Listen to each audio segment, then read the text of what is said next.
Alright, what is up guys? Professor Akali here bringing you a new video on the stupidest, most ridiculous boosting strategy that has ever been created. Guys, there is someone in EU West High Elo that is actually playing an intentionally feeding Scion build. It's not intentionally feeding in the literal sense as if you just run it down mid and die, but essentially what you do for the strategy is you go for a Titanic Hydra into a ZZ Rot and just get a bunch of health and AoE with the Sunfire Cape and all these other items. And why won't this stay? Anyways, and what you do is you literally just face tank turrets. You ignore enemy champions and you just go ahead and destroy the turrets. You can tank it almost forever. And obviously he's going to do a special cheese that only Scion can do, in which you invade, steal a buff, and you teleport back to lane. But yeah, basically, because Scion is so incredibly tanky, he can tank forever. Any turret, Nexus turrets, doesn't matter what turret, he can tank it, and then he goes and has ZZ Rot just help him shred right through it. It's actually just not fair because you don't need minions. If the Nexus is open, you better be worried because intentionally being Scion is gonna end the game. So yeah, you basically, for the entirety of the build, let me just quickly explain. You go Titanic Hydra into ZZ Rot, those are the two core items. After that you go Sunfire for the AoE, the wave clear, and the health more importantly. After that it's a little situational, but in general you do go for more health or defenses through a Aegis, which you turn into a Locket, because that shield gives you 20% shield of your bonus health, and when you have like 5,000 bonus health, you're getting like 1,000 shield. So yeah guys, this is the most ridiculous thing I've ever seen. It was actually on the front page #1 on Reddit League of Legends, which is a forum for League of Legends, in case you didn't know. It's so funny because he has a really high win rate for 200 plus games. So we're pretty much just going to be watching, and after I finish explaining, we're going to be going through exactly what he does. So as I said earlier, you don't actually feed. You want to do as good as you possibly can, but the thing is, you will inevitably feed because you're just going to ignore them smacking through the turrets until they just drop dead. Oh, that's a little bit of a... okay.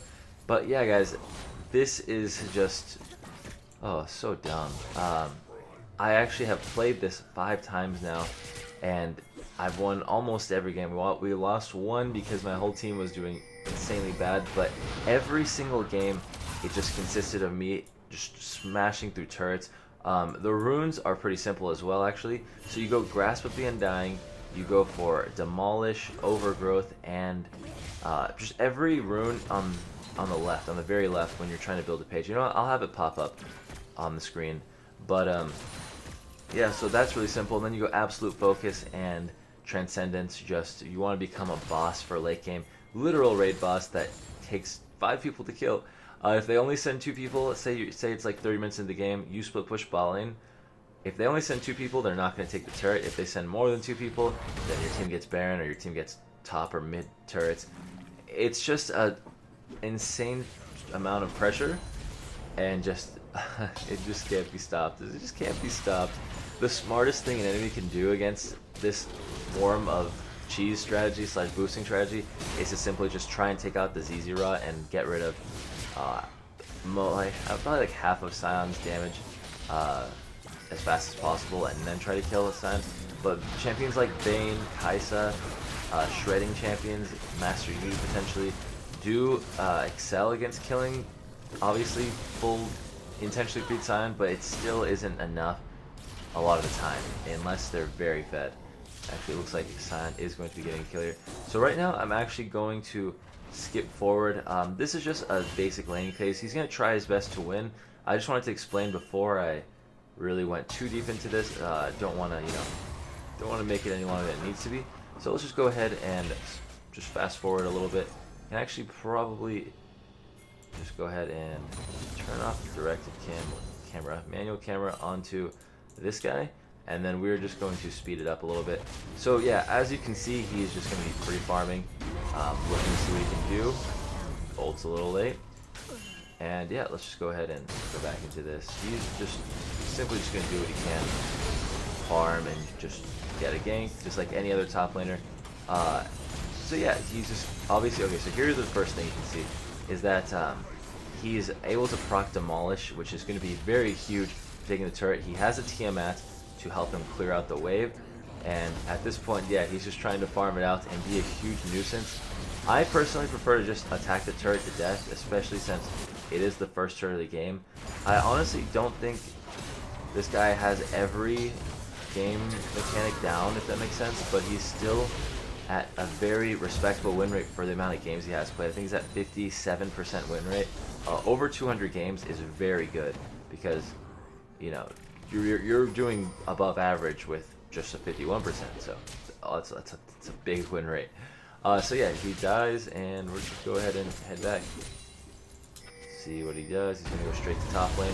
As you guys can see, he is building the components of the Titanic Hydra. He's gonna try and get the kill, but honestly, you know, he ends up beating very hard this game. And as you can see, he's actually ignoring completely the Cho'Gath. He doesn't care. Now this is what he's gonna do. He's gonna enrage and just take it anyways. Give him the first dirt. Yeah, there we go.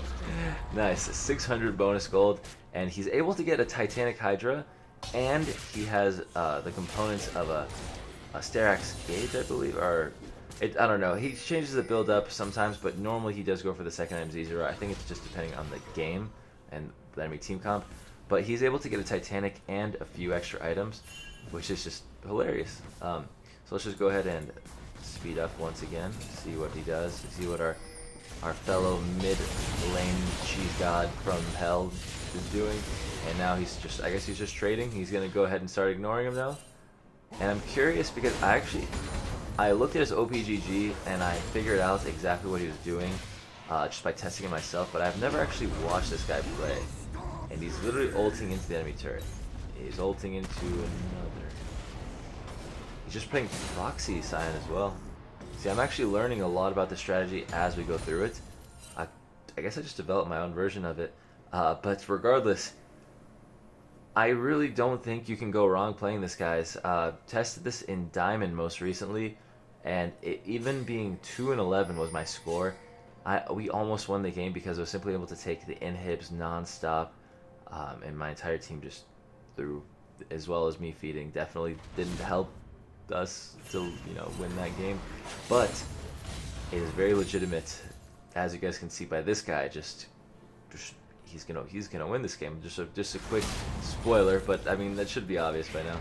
So yeah, he's gonna go ahead and just keep doing the same thing. Proxy. His enemy Camille is having a lot of lag problems, and looks like, yeah, Scion baited his jungler into dying. But here's the thing, check it out.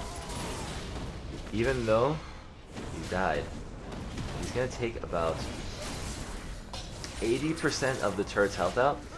And you know what the cool thing is as well, is because he's starting to die a bunch, he's not worth anything anymore. He's literally worth nothing. Probably worth like 200 gold now, and by the time he's 7 deaths or whatever, he's gonna be worth even less. Like, and he's just literally gonna ult in, and Demolish is so OP that he will take this. He's just ignoring them. He literally doesn't care. I'm dead, but YOLO. The Titanic Hydra procs on every auto, even when you're in your zombie passive form, which you can also use the active pro tip of Titanic Hydra when you're in Sion's passive. That's another cool thing. So you just go ahead and zoom forward. Not interested in anything about how the game plays. He's taken the first 2 turrets, and actually this is something I wanted to touch up on. Is I don't think he's going to go for the inhib because it's so early into the game. It's almost impossible because when you're on the inhib so early, they're going to send everyone and kill you. You simply aren't tanky enough to deal with people, and he's not fed by any means. He just has really good CS, and he has 1 kill. But yeah, because he's playing Scion, obviously, and all this AoE Scion, he's able to get such high CS as well. So he knows exactly what he's doing. He's got a very good macro. That's for sure. Let's go ahead and just zoom on forward. See, shoving the wave in, standard stuff. And now he's going to be smashing through the burst bottling turret. We don't really need to. Let's see how he does. He just clears the wave out and takes out the turret as fast as possible. And now here's the thing. Okay, so what does he do when someone contests him? He's just clearing the wave. Will he fight? He's doing a lot of AoE just off of his WE and Titanic procs. Let's see how he does this. He's literally just going to be ignoring. Takes that out. That's down to half health. And oh my gosh, yeah. And as you can see, this is the funny thing about going AD Scion at the beginning too, is you're able to do these things. Just look at the damage. Look at the damage. I was actually thinking about this too. There's so many different aspects that are so cool and unique to this INTING Scion build that I couldn't possibly remember all of them. But I do recall actually just doing so much damage and being confused as to why. Because like, dude, I have over 5,000 health. Why am I able to 1v1 and 80 carry and kill them in like 5 seconds? And I guess simply put, Titanic Hydra is OP. in the easiest way to say it. Let's go ahead and just zoom this in, or go forward. He actually jungles a lot more than I ever did. I think that's part of the reason why his CS is so nice. But as you can see, the person that was bot lane on the enemy team did teleport off. And he is going to be going for this. Demolish is going to just easily break through it, and don't think he's going to fight this. Yeah, okay. Yeah, it didn't seem like he would win it. Just because Cho'Gath can heal off of all those nearby minions. Looked like he was getting like almost 100 health, or 100, more than 100 health per minion killed, so not worth for him. He is just going to stay bot lane, I think, for a little bit longer, but let's see. He's taken... Oh yeah, by the way, let's pause it. At this point, 22 minutes into the game, he's taken 2 top lane turrets and 2 bot lane turrets by himself. So yeah, let's go ahead and just see what this guy does. He might be doing the most guaranteed way of winning a game by taking turrets, and that would be just like taking the side turrets and then taking the mid, and then going for the inhibs just at the very end. Not exactly sure though, because now that we are 22 minutes into the game, Baron, obviously past 20 minutes in, Baron is up. When Scion goes bot lane and provides all this pressure, nothing the enemy team can do is good, because if they send one person bot, for example, and then 4 people to defend Baron, or mid and top and Baron just that area, the top side, then Scion can just ignore them and take the turret. If they send multiple people, then the team, the Scion's team will just take Baron, because they can, like, you know, 2v5, or they can 5v2 at Baron, then kill whoever defends against them, and then take the Baron. It basically, no matter what you do, because Scion requires more than one person to deal with, if you want to deal with him late game, you just can't do anything good as the enemy team playing against it. And he even chooses to roam.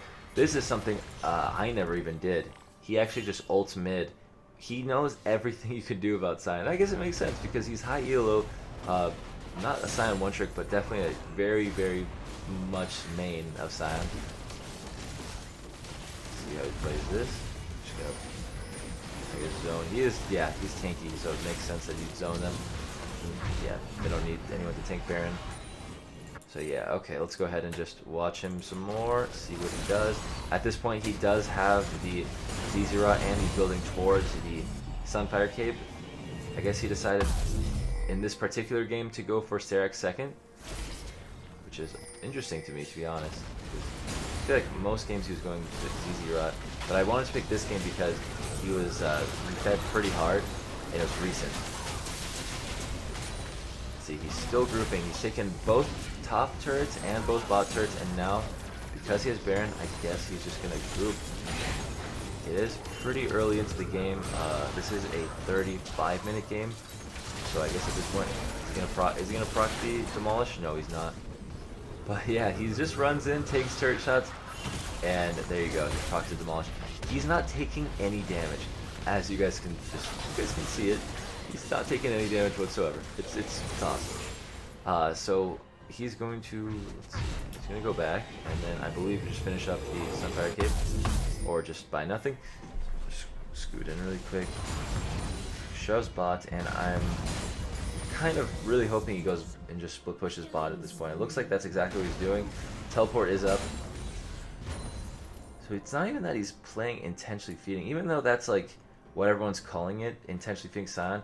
he's just playing like a degaff Scion. I think that would make more sense. I think intentionally feeding is a funnier name, but I think degaff Scion is the better version. Yeah, he literally just ults like right past the Cho'Gath like, yo, degaff dog. And wow, Grasp of the Undying. Sterak's giving him all these bonuses. He's gonna take this, by the way. He's not. Yeah, check that out. The enrage. No, please. I believe in you, dude. Dude. Why would you auto? He dropped the ZZ Rod at the last second. And if he had just dropped it earlier, then it would have been 1,000,000% guaranteed. Obviously, it still was guaranteed considering he got it. But yeah, it would have been a lot safer if he just dropped it earlier. I guess he wanted to save it. I don't think it's worth saving, to be honest. I think that was a mistake he made.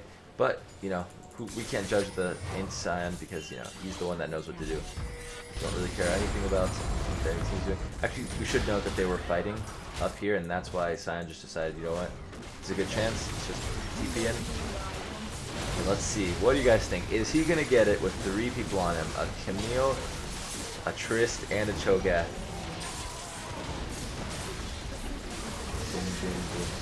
Got it. One more time really quick. So look at this. Look at this. Look at it. 5 and 5, 4 and 3, and 7 and 1. You have a 2 and 7 Cho'Gath, or a 2 and 7 Scion rather, that just tanks all 3 of them. He's got 5.4k health. In what world is any of this fair, by the way? Like, in what world? It's just so funny. It's so funny that this is a thing. I can't wait to see if it becomes legitimate, like people are using it all the time in Challenger. Could you imagine? That'd just be another thing, another boosting strategy, another thing that Riot has to nerf. Like this just in, Scion damage done to turrets reduced by 30% or something, just like they did to Master Yi, so you couldn't do the funnel strat. And now he's just taking 4 people. 4 people, he's not even done that. Okay, he's gonna die for sure. But you guys can see how long he took. They used all their cooldowns, everything. He's actually doing so much damage as well. And this is the thing, even though he didn't kill anyone, he got the entire team low. So honestly, I think Sion's team should be able to win this fight. Well played by the Kai'Sa. Normally I don't care about watching anything these other players are doing, but like it's a good thing. It's worth noting that Sion getting them so low did lead into Kai'Sa getting all these kills. There's no denying it. So let's go ahead and just zoom in. Sion, come back to life. Show us what you got. Oh wow, the minions actually built up off of Sion. My bad on that. Let's just go ahead and zoom back a little bit. Sion is going to just ult mid. Say YOLO. Take the turret. Wait, did his ult? Did it all just pop? Okay, no. See, he's ignoring them. He's literally just like, no, this is mine. This is mine. Damn it, this is my Nexus turrets. I don't care about anything at all. And he's getting it, of course. He's gonna start weakening the Nexus, I'm guessing. Perma CC. Dude, look at this. So many people on top of it. Is this game? I think this is game, actually. Okay, so let's recap. Sion got 2 turrets here, 2 turrets here. He got the inhib turret mid. He took both Nexus turrets. He got the Kai'Sa fed off of just weakening everyone. He provided infinite amounts of pressure, and he still had insanely good CS. So my question is, what are the cons to this? If they don't build, if they don't have a tank shredding 80 carry, what is bad about this strategy? Like, it's just not fair, because Sion himself is on one of the most OP tanks, if not the most OP tank right now. And see, he's just trying to backdoor. He's just gonna go. He's gonna probably drop the ZZ Rot right before he dies. He's just. Oh, never mind. Actually, going for. This is a fail for sure. I think he just didn't expect. He got a little aggressive, a little greedy. Didn't expect the whole team to be waiting for him. But in reality, you know, they're not going to be going anywhere. Baron's not up. They're just going to wait in their base and clear. So let's just zoom in. Kai'Sa does kill the enemy jungler. Kai'Sa goes down. And, you know, I don't think... I pressed P to pause, yeah, so nothing... I mean, it looks like they're in a fight without Sion. No, Sion's here. Okay, my bad. It looks like Sion, yeah, okay, so Sion teleports, they all recall because they see it. And now the Nexus is back to full health. And he's at 6,100 health. Drops his Easy-Rot. Just ignoring everyone, auto, and then Titanic Hydra proc to get the auto reset. He's gotten it down to half health. And I'm pretty sure, yeah, it's game over, guys. Wait, Sauna, yeah, Janna plus, wait, I have to do this so it doesn't do it. Anyways, Janna plus ZZ-Rot can just end the game. And that is the 6,100 health Sion without a Elixir of Iron, which would have given him a lot more health. Guys, this strategy is stupid. It's obscene, it's absurd, it's insane. It's every word in the book that is not normal in the greatest way. I hope you guys did enjoy this video. Expect to see a bunch of intentionally feeding Scions coming to solo queue near you. And you know what? I would be happy to have one of these on my team because the amount of pressure it provides, the amount of turrets it takes is so stupidly OP. So yeah, guys, I hope you enjoyed this video. If you did, please be sure to leave a like, subscribe if you're new. We are so close to 500,000. Please subscribe if you haven't. I'm begging you. Other than that, check out the new gameplay channel I made that's strictly gameplays of Akali. That will be linked in the description below if you guys want to see just full game commentaries for Akali. And yeah, guys, I hope you guys have a good rest of your day, and I will see you in a new one. Peace.